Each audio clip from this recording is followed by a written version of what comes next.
Tantangan saya, challenge saya kepada pemain Malaysia, saudara-saudara, akhirnya dijawab oleh Junior Elstal. Junior Elstal memutuskan untuk bermain di Liga Indonesia, membela Dewa United musim ini, saudara-saudara. Gokil, saudara-saudara. Selamat datang, bro. Selamat datang dan semoga sukses. Halo saudara-saudara, jumpa lagi dengan komentator gadungan di sini. Dengan komentator yang gadungan. Seperti biasa, saudara-saudara, seperti biasa. Kalau kita sudah bertemu, pasti akan ada yang kita bicarakan. Pasti akan ada yang kita bahas, kita analisis, kita perbincangkan seputaran olahraga, seputaran sepak bola. Apa saja kita bicarakan, saudara-saudara. Baik yang berguna maupun yang tidak berguna, baik yang bermanfaat maupun yang tidak bermanfaat. Pokoknya bebas, saudara-saudara. Bebas, bebas, bebas. Yang penting sopan. Dan hari ini, saudara-saudara, hari ini kita akan bicara tentang Junior Elstal. Junior Elstal, saudara-saudara. Junior Elstal akan menjadi pemain Malaysia kedua yang bermain merumput di Liga Indonesia. Itu setelah Dewa United, salah satu klub Indonesia yang klub baru di Indonesia yang sebelumnya bernama Martapura FC, sekarang bernama Dewa United, memutuskan untuk mendatangkan Junior Elstal. Berarti Junior Elstal ini menerima tantangan saya, menerima challenge saya di video saya beberapa hari lalu. Kalau saudara ingat, waktu itu saya menantang pemain Malaysia untuk datang ke Indonesia untuk bermain di Liga Indonesia supaya mentalnya terasah. Dan sekarang Junior Elstal benar-benar datang ke Indonesia untuk bermain di Dewa United. Ini akan seperti apa, saudara-saudara? Ini akan seperti apa? Akan kita bahas, akan kita ulas, akan kita kulik-kulik, akan kita analisis, akan kita bicarakan di edisi kali ini, saudara-saudara. Saudara-saudara, begini saudara-saudara, kalau saudara-saudara mengikuti channel komentator gadungan, kalau saudara-saudara mengikuti perbincangan, mengikuti apa yang komentator gadungan katakan beberapa hari lalu, minggu lalu mungkin, saya lupa, pokoknya beberapa hari, silahkan dicek lagi di edisi-edisi sebelumnya, saudara-saudara. Belum lama, beberapa hari yang lalu. Di situ saya bikin sebuah ulasan, saya menantang, men-challenge, mengajak pemain-pemain dari Malaysia, baik pemain-pemain lokal Malaysia, pemain-pemain keturunan Malaysia, ataupun pemain-pemain naturalisasi Malaysia yang berstatus tim nasional Malaysia untuk datang ke Indonesia, untuk mencoba sesuatu yang baru, untuk keluar dari zona nyaman, untuk mengikuti jejak Safi Salih pada era 2010, 2011, 2012, 2013. Pada kira-kira 10 tahun yang lalu ketika Safi Salih bermain untuk Pelita Jaya dan sempat bermain sebentar untuk Arema Kronus. Waktu itu saya mengajak pemain Malaysia untuk datang ke Indonesia, walaupun mungkin saja bayarannya tidak sebesar di Malaysia, tetapi tantangannya, challenge-nya,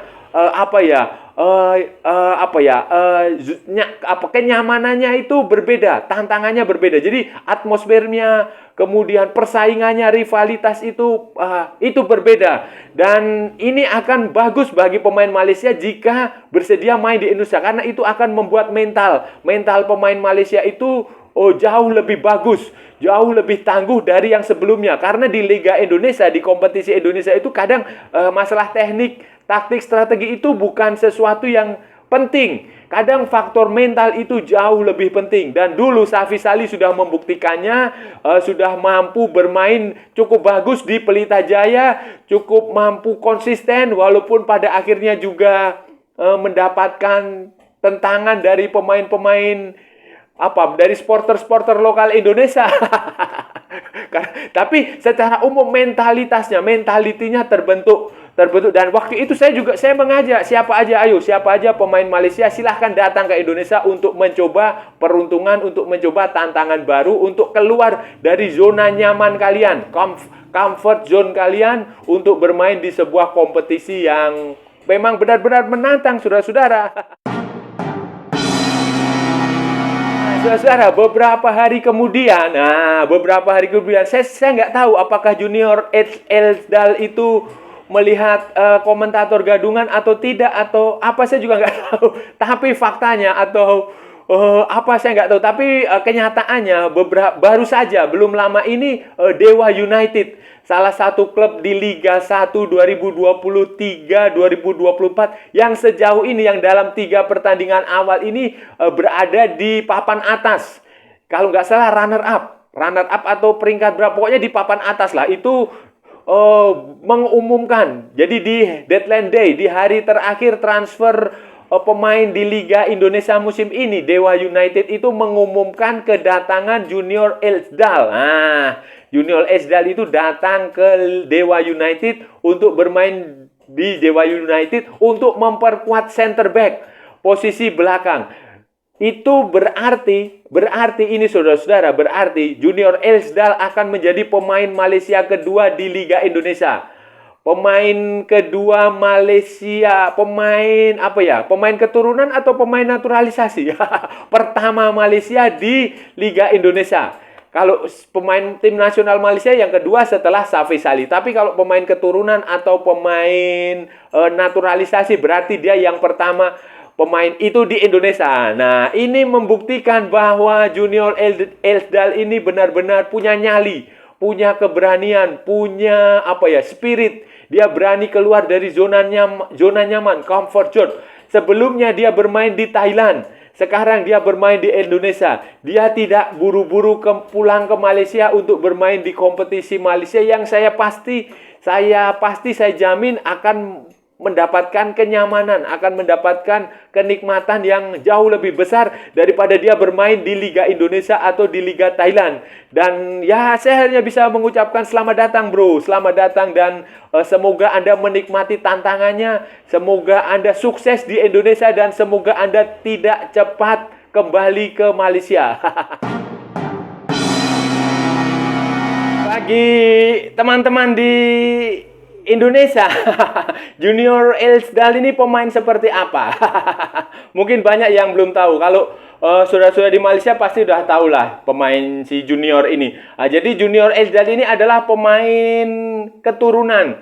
Kalau istilah Malaysianya adalah pemain pemain warisan. Dia lahir di kota Kinabalu, di Sabah, di Kalimantan Utara. Dari ibunya orang Sabah kalau nggak salah, dan bapaknya dari Sweden, dari Skandinavia. Kemudian waktu kecil, waktu dia memulai karir sepak bola itu justru di England, di beberapa klub kecil di Inggris, sebelum kembali ke Malaysia untuk bermain secara profesional di Liga Malaysia, di Malaysia, di kompetisi di kampung halaman ibunya dan tempat kelahirannya. Jadi kalau di Malaysia istilahnya pemain keturunan ya, pemain warisan kalau mereka bilang, heritage player.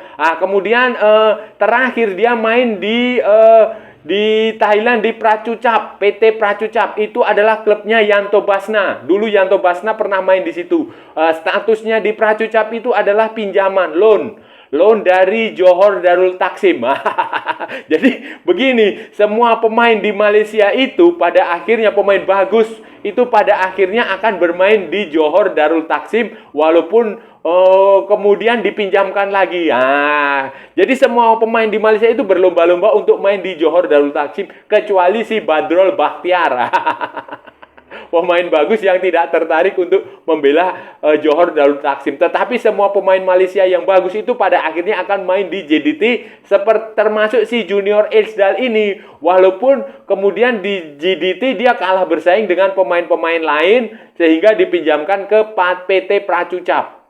Dan sekarang Junior Elsdal ini main di Dewa United. Junior Elsdal ini punya kemampuan yang bagus, saudara-saudara. Punya kemampuan yang bagus sebagai defender, sebagai center back. Tingginya 191 kalau nggak salah. Tinggi pokoknya, dia tinggi sekali, tinggi sekali. Tinggi sekali, dan kemampuan dia untuk bola-bola atas itu sangat bagus. Kemudian kemampuan dia untuk intercept itu sangat bagus. Kemampuan dia membaca permainan lawan itu sangat bagus. Dia itu sangat dibutuhkan Dewa United, khususnya di bola-bola atas itu, saudara-saudara. Kemampuan dia itu akan sangat bagus untuk bagus lah, dia posturnya tinggi, kemudian ketenangan, dia pemain yang tenang. Selain itu juga punya pengalaman, selain itu juga ya didikan luar negeri kan seperti itu. Didikan luar negeri itu kan seperti itu, punya kemampuan yang, dan saya rasa dia sangat bagus lah, sangat cocok untuk bermain di Dewa United yang memang mengandalkan permainan yang pelatihnya kan Dewa United dari Belanda, dari pelatih asing. Jadi ini akan cocok sekali, dan saya rasa Junior Elsdal ini akan sukses bermain di Liga 1 2003-2004. Bagi teman-teman, saudara-saudara saya di Malaysia pasti juga ingin tahu Dewa United ini klub seperti apa.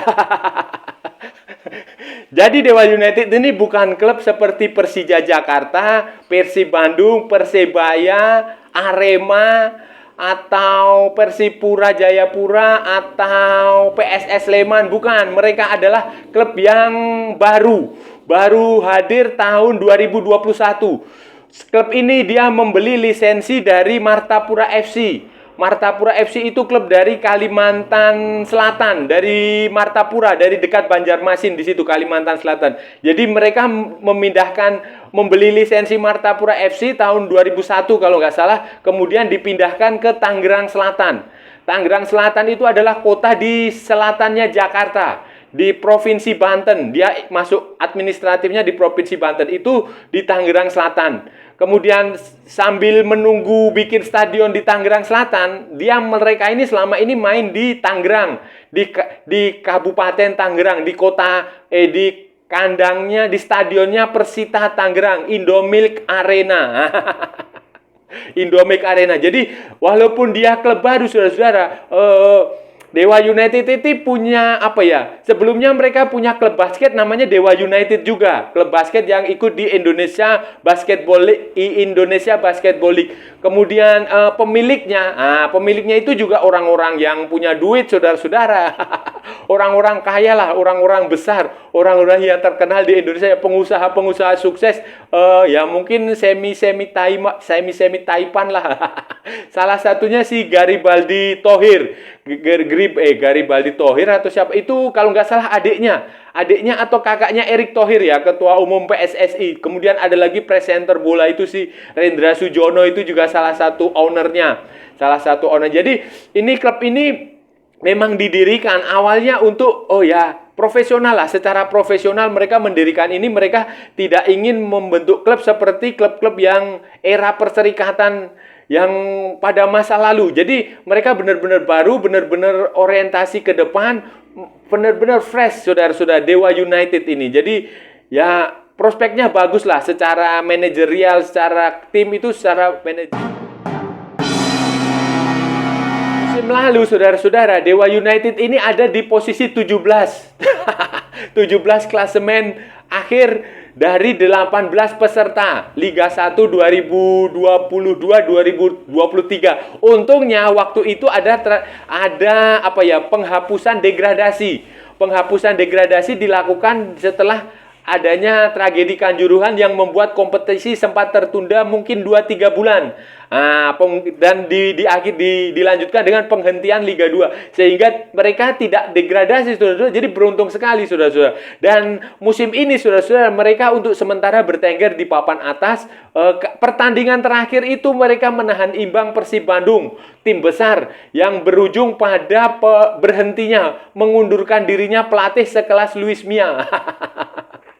Dan musim ini untuk membuat Dewa United kompetitif, untuk membuat Dewa United berada di papan tengah, target mereka sebenarnya papan tengah, di middle class lah, middle table di di menengah, papan menengah itu mereka mendatangkan beberapa pemain bagus, mendatangkan pelatih bagus dari Belanda, pelatihnya, kemudian pemainnya salah satunya yang cukup terkenal adalah Egy Maulana Fikri. Egy Maulana Fikri sudah bergabung sejak putaran kedua musim lalu, dan tampaknya musim ini dia akan mendapatkan porsi jauh lebih banyak. Dan ada beberapa pemain depan yang cukup bagus juga, pemain asingnya, pemain impornya. Kemudian dengan datangnya Junior Elsdal ini, saudara-saudara, otomatis Egy Maulana Fikri akan punya kebebasan lebih untuk tidak perlu cemas, tidak perlu khawatir dengan pertahanan lini belakang. Junior Elsdal ini akan bermain di Dewa United ini menurut saya akan jauh lebih nyaman, akan jauh lebih enak, akan tekanan dia, beban dia tidak akan seberat ketika dia bermain di klub-klub besar seperti Persija Jakarta, seperti Persib Bandung, seperti Arema, seperti Persebaya, seperti PSM Makassar, seperti PSS Sleman, seperti PSIS Semarang. Begitu saudara-saudara. Beban dia akan berat. Kenapa? Karena Dewa United itu tidak mempunyai fanbase, tidak mempunyai basis supporter yang besar, yang fanatik, yang gila, yang se-ekstrim klub-klub yang saya sebut tadi, saudara-saudara. Jadi tekanannya akan relatif berkurang. Kalau dia main di Dewa United ini, dia tidak akan mendengar istilahnya out lah, Junior out, si Egy out, si siapa lagi out, Jose Mourinho out, Pep Guardiola out. Tidak akan seperti itu, saudara-saudara. Tidak akan seperti itu. Beda dengan misalnya di Persib. Persib dikit-dikit Luis Milla out. Terus siapa lagi? Mark Klok out. Ciro Alves out. Di Persebaya juga sama. Aji Santoso out. Asrul Ananda out. Di PSM Makassar juga sama. Jadi di klub-klub besar yang punya basis supporter besar itu, mental itu sangat penting. Karena sedikit-dikit kalau Anda kalah 1, 2, 3 pertandingan berturut-turut, itu pasti akan diminta out, diminta keluar. Itu tradisi di Indonesia seperti itu. Jadi supporternya tidak sabar. Mereka merasa klub mereka klub besar, punya reputasi kelas dunia setara Real Madrid, sehingga menuntut lebih dari pemain. Dan ini kadang membuat pemain mentalnya tidak siap. Mereka down, mereka gagal. Tetapi kalau klub seperti Dewa United, seperti Rans Nusantara, seperti Bayangkara, Presisi Indonesia, itu mereka tidak punya basis supporter yang banyak. Mereka tidak punya akar yang kuat, sehingga kalian bermain jelek atau bagus itu desakan dari supporter itu tidak ada. Supporter tidak ada, ya mereka akan menerima begitu saja. Paling-paling evaluasi akan datang dari manajemen, akan datang dari tim pelatih, akan datang dari ownernya, pemegang saham, itu aja di situ. Dan tentu saja berbeda, saudara-saudara, kalau tekanan dari pemilik klub, dari manajemen itu tentu saja berbeda dengan tekanan dari supporter. Kalau tekanan dari supporter itu ekstrim, saudara-saudara. Mereka bisa melakukan sesuatu yang kekerasan, mereka bisa melakukan hal-hal yang negatif. Tetapi kan kalau dari tekanan dari manajemen, dari pemilik klub, dari owner itu ya hanya sifatnya evaluasi biasa lah, itu normal. Tetapi kalau di penonton ya Anda tahu sendiri kan. Dan ini Junior Elsdal ini beruntung karena dia bermain di Dewa United. Jadi saya rasa dia tidak akan mendapatkan beban seberat kalau dia main di Persebaya, seberat kalau dia main di Arema atau Persija, Persib, PSM Makassar, bahkan Persipura Jayapura, seperti itu.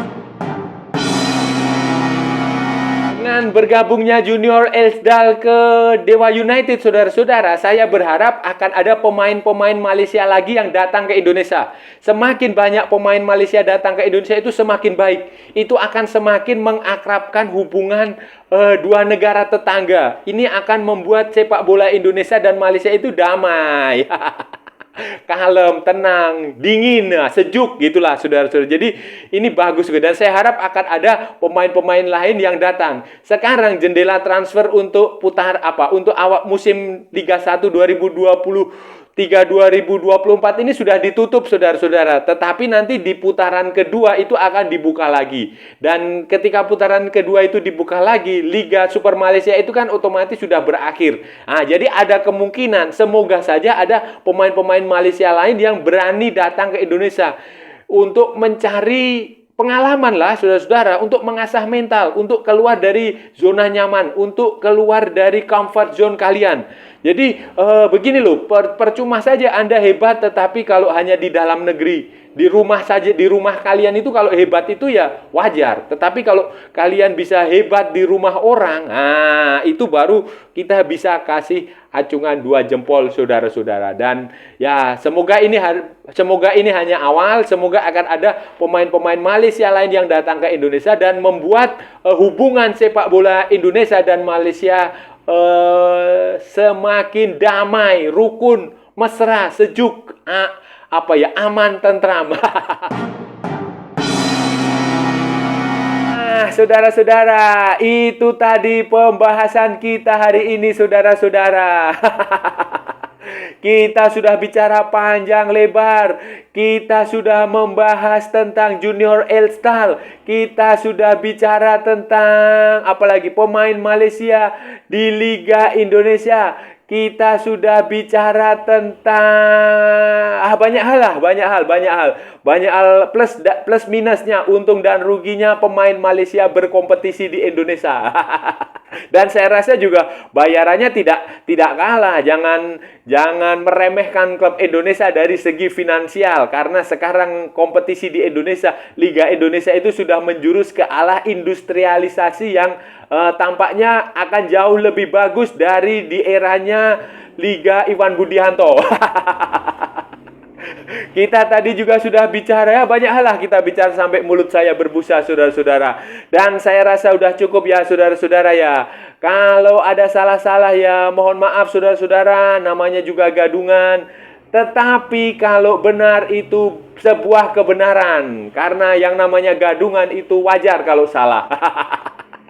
Kalau saudara-saudara merasa channel ini bermanfaat, berguna, menghibur, silahkan like, share, and subscribe. Tapi kalau tidak, saudara-saudara, jangan ditonton, jangan diikuti, di-skip saja, abaikan saja. Tetapi jangan juga di-report, saudara-saudara, kasihan saya, karena ini adalah satu-satunya mata pencaharian saya. Ikuti pula akun media sosial Komentator Gadungan, ada di Instagram, ada di Facebook, ada di TikTok. Oke, saudara-saudara, sampai bertemu lagi di edisi-edisi berikutnya dengan tema-tema yang jauh tidak bermanfaat, dengan tema-tema yang jauh tidak berguna, dengan tema-tema yang ya begitulah. Oke, saudara-saudara, sampai bertemu lagi. Salam olahraga dan merdeka.